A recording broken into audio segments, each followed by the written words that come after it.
ٹھیک ہے جاوید صاحب، یہ کویشچن ہے، یہ تھوڑا سا تفصیل طلب ہے شاید. یہ فرماتے ہیں کہ انشورنس کے متعلق آپ کی رائے کیا ہے، اور اس کی خاص کچھ ٹرمینالوجی ہیں، جیسے جہالہ اس میں ایک ٹرمینالوجی استعمال ہو رہی ہے، یا کچھ اور ٹرمز ہیں، وہ ذرا واضح کیجیے گا. اور کیا یہ اللہ پر توکل کرنے کے خلاف نہیں ہے؟ اس دنیا کے اندر اللہ نے آپ کو عقل دی ہے، یہ ضروری ہے کہ آپ اپنے مستقبل کی فکر کریں. اس کی تعلیم ذاتی زندگی میں بھی دی گئی ہے.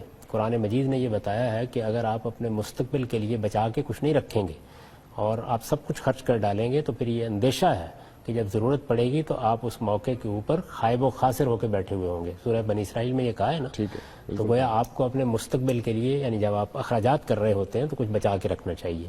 یہ خدا کی دی ہوئی عقل ہے. اجتماعی سطح پر اس کی نہایت اعلیٰ تعلیم سورہ یوسف میں دی ہے. یعنی بادشاہ کو خواب دکھایا گیا، قحط آنے والا ہے. بالکل صحیح ہے. سیدنا یوسف علیہ السلام نے اس قحط کے معاملے میں ایک مستقبل کی کئی برسوں کی منصوبہ بندی کی ہے. صحیح ہے. اس میں کم و بیش 7 سال کا عرصہ ایک ہے، 7 سال کا عرصہ ایک ہے. اتنے لمبے عرصے کی منصوبہ بندی کی گئی ہے. تو یہ ضروری ہے. خدا نے ہم کو عقل دی ہے. انسان کو پیدا اس طرح کیا گیا ہے کہ وہ جانوروں کی طرح نہیں ہے.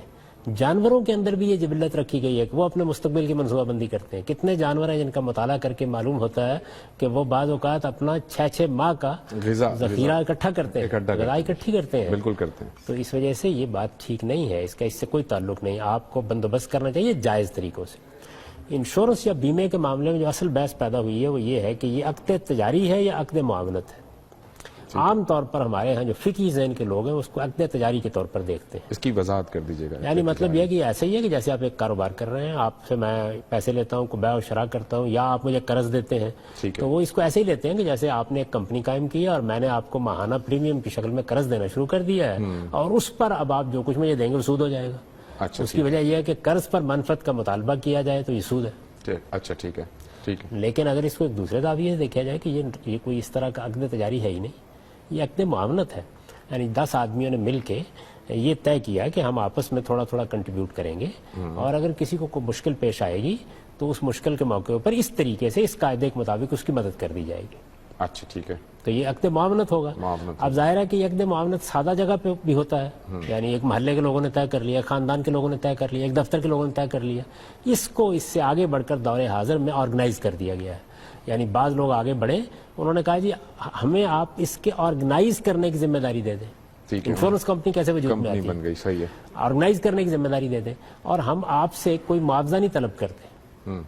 ہم آپ سے اس روپے کو خرچ کر کے آگے اس پہ کاروبار کر لینے کی اجازت طلب کر رہے ہیں.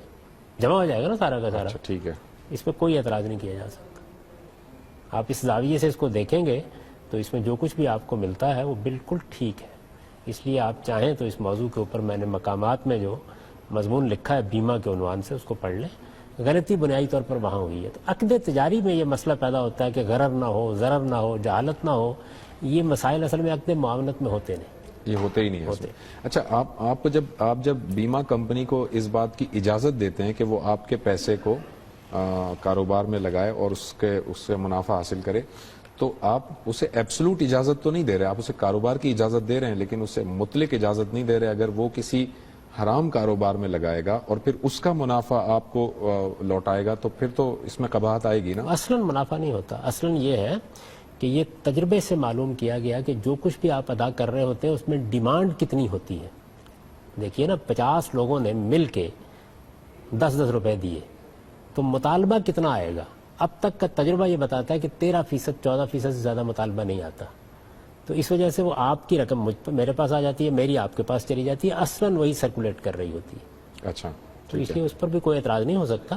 تاہم یہ ممکن ہے کہ بڑے پیمانے کی بعض ٹرانزیکشن میں کچھ منفعت بھی ان کو اپنی دینی پڑ رہی ہو. تو یہ بہرحال ان کا کام ہے، ان کو توجہ دلانی چاہیے کہ وہ نیک کام کریں، اچھے آدمی بنے. یہ وہاں ہوگا. اصل میں جو بیمے کا پورا معاملہ ہوا ہے اس میں کوئی قابل اعتراض چیز نہیں.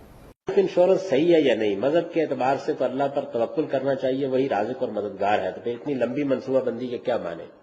اللہ پر توکل کے یہ معنی نہیں ہے کہ آپ تدبیر نہ کریں. تدبیر کرنے کی اللہ نے خود تعلیم دی ہے. بلکہ مالی معاملات میں بھی سورہ بنی اسرائیل میں یہ فرمایا ہے، میں آج کل اسی پر لکھ بھی رہا ہوں، کہ آدمی کو کچھ نہ کچھ بچا کے رکھنا چاہیے تاکہ اس طرح کے موقعوں پر اس کے کام آئے. تو جو دنیا میں اللہ تعالیٰ نے تدبیر کے طریقے بتائے ہیں ان کا ہرگز یہ مطلب نہیں ہوتا کہ آپ اس کو رازق نہیں سمجھتے. آپ دیکھیے کہ مصر میں جب قحط کا اندیشہ تھا تو اللہ تعالیٰ نے رویا کے ذریعے سے باقاعدہ منصوبہ بندی کی تعلیم دی اور اپنے ایک پیغمبر کے ذریعے سے وہ منصوبہ بندی کرائی اور پھر یہ بتایا کہ اس کے نتیجے میں لوگ قحط سے بچے رہے، یعنی قحط کی آفات سے بچے رہے۔ تو اس کو بالکل ممنوع قرار نہیں دیا گیا، یہ تو اللہ تعالیٰ نے جو دنیا بنائی ہے اس میں قائم کردہ اس کے اصول ہیں جن کی ہم کو پابندی کرنی چاہیے۔ ایک اصولی بات یہ سمجھ لیجیے، اس میں اصلاً کوئی خرابی نہیں۔ اس وقت خرابی اس کے اندر یہ ہے کہ چونکہ یہ معاملہ تجارتی طریقے پر کیا جاتا ہے، حکومت اس میں اس طریقے سے مداخلت نہیں کرتی، تو جو روپیہ جمع ہوتا ہے اس کا ایک حصہ وہ سود پر بھی لگاتے ہیں۔ یہ پورے کے پورے سسٹم کی خرابی ہے، اس کا انشورنس سے خاص کوئی تعلق نہیں ہے۔ تو اس وجہ سے اس میں متوازن رائے میرے نزدیک یہی ہے۔ اگرچہ عام طور پر ہمارے علماء اس کے اوپر کچھ اعتراضات کرتے ہیں، لیکن وہ اعتراضات کبھی سمجھ میں نہیں آ سکے۔ میرے نزدیک اس میں جو ایک بڑے جلیل القدر عالم عالم عرب کے ڈاکٹر مصطفیٰ زرقا، انہوں نے جو فقہ اکیڈمی میں جب اس پہ بحث ہوئی ہے تو اس پر نوٹ لکھا ہے، وہ بہت اچھا ہے، اور اس میں انہوں نے پورا تجزیہ کر کے بتا دیا ہے کہ اس کو جس طریقے سے ممنوع قرار دیا جا رہا ہے وہ بہت۔ پہلا حصہ یہ ہے کہ کیا گورنمنٹ کی جو بچت اسکیمیں ہیں، قومی بچت اسکیمیں ہیں، ان پر ہمیں انویسٹ کرنا ٹھیک ہے، اور اس کا دوسرا حصہ یہ ہے کہ انشورنس سے متعلق آپ کا کیا خیال ہے؟ دوسرے حصے پر پہلے تبصرہ کیے دیتا ہوں، انشورنس اپنی ذات میں انسانیت کی خدمت کا ایک بہت اچھا نظام ہے، اس میں کوئی خرابی نہیں ہے، سوائے اس کے کہ جو کمپنیاں انشورنس کا کام کرتی ہیں، بالخصوص تجارتی انشورنس کا، وہ جو کچھ ان کے پاس جمع ہوتا ہے اس کو پھر آگے بعض اوقات سودی کاروبار میں لگا دیتی ہے۔ تو یہ ایک قباحت اس کے اندر ہے، ورنہ خود انشورنس ایک بڑا مفید ادارہ ہے اور اس نے قدیم قبائلی تمدن کی جگہ لے لی ہے، اس لیے اس میں بھی کوئی حرج کی بات نہیں ہے۔ یہ ایک خرابی ہے، وقت کے ساتھ دور ہو جائے گی۔ اسلام کا مزاج یہ ہے کہ وہ جو چیزیں صراحتاً غلط ہوتی ہیں ان سے روکتا ہے اور باقی چیزوں کے بارے میں وقت کا انتظار کرتا ہے، جس طرح اس نے غلامی کے بارے میں کیا۔ پہلا حصہ یہ ہے کہ کیا گورنمنٹ کی جو بچت اسکیمیں ہیں، قومی بچت اسکیمیں ہیں، ان پر ہمیں انویسٹ کرنا ٹھیک ہے، اور اس کا دوسرا حصہ یہ ہے کہ انشورنس سے متعلق آپ کا کیا خیال ہے؟ دوسرے حصے پر پہلے تبصرہ کیے دیتا ہوں، انشورنس اپنی ذات میں انسانیت کی خدمت کا ایک بہت اچھا نظام ہے، اس میں کوئی خرابی نہیں ہے، سوائے اس کے کہ جو کمپنیاں انشورنس کا کام کرتی ہیں، بالخصوص تجارتی انشورنس کا، وہ جو کچھ ان کے پاس جمع ہوتا ہے اس کو پھر آگے بعض اوقات سودی کاروبار میں لگا دیتی ہے۔ تو یہ ایک قباحت اس کے اندر ہے، ورنہ خود انشورنس ایک بڑا مفید ادارہ ہے اور اس نے قدیم قبائلی تمدن کی جگہ لے لی ہے، اس لیے اس میں بھی کوئی حرج کی بات نہیں ہے۔ یہ ایک خرابی ہے، وقت کے ساتھ دور ہو جائے گی۔ اسلام کا مزاج یہ ہے کہ وہ جو چیزیں صراحتاً غلط ہوتی ہیں ان سے روکتا ہے اور باقی چیزوں کے بارے میں وقت کا انتظار کرتا ہے، جس طرح اس نے غلامی کے بارے میں کیا۔ انشورنس صحیح ہے یا نہیں؟ مذہب کے اعتبار سے تو اللہ پر توکل کرنا چاہیے، وہی رازق اور مددگار ہے، تو پھر اتنی لمبی منصوبہ بندی کے کیا معنی؟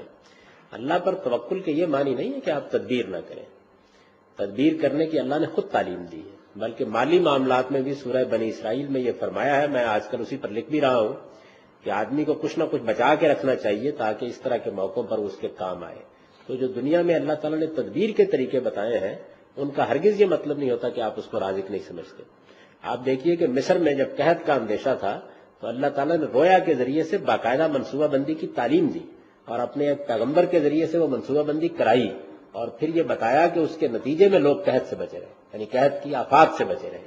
تو اس کو بالکل ممنوع قرار نہیں دیا گیا، یہ تو اللہ تعالیٰ نے جو دنیا بنائی ہے اس میں قائم کردہ اس کے اصول ہیں جن کی ہم کو پابندی کرنی چاہیے۔ ایک اصولی بات یہ سمجھ لیجیے، اس میں اصلاً کوئی خرابی نہیں۔ اس وقت خرابی اس کے اندر یہ ہے کہ چونکہ یہ معاملہ تجارتی طریقے پر کیا جاتا ہے، حکومت اس میں اس طریقے سے مداخلت نہیں کرتی، تو جو روپیہ جمع ہوتا ہے اس کا ایک حصہ وہ سود پر بھی لگاتے ہیں۔ یہ پورے کے پورے سسٹم کی خرابی ہے، اس کا انشورنس سے خاص کوئی تعلق نہیں ہے۔ تو اس وجہ سے اس میں متوازن رائے میرے نزدیک یہی ہے۔ اگرچہ عام طور پر ہمارے علماء اس کے اوپر کچھ اعتراضات کرتے ہیں، لیکن وہ اعتراضات کبھی سمجھ میں نہیں آ سکے۔ میرے نزدیک اس میں جو ایک بڑے جلیل القدر عالم عرب کے ڈاکٹر مصطفیٰ زرقا، انہوں نے جو فقہ اکیڈمی میں جب اس پہ بحث ہوئی ہے تو اس پر نوٹ لکھا ہے، وہ بہت اچھا ہے، اور اس میں انہوں نے پورا تجزیہ کر کے بتا دیا ہے کہ اس کو جس طریقے سے ممنوع قرار دیا جا رہا ہے وہ بہت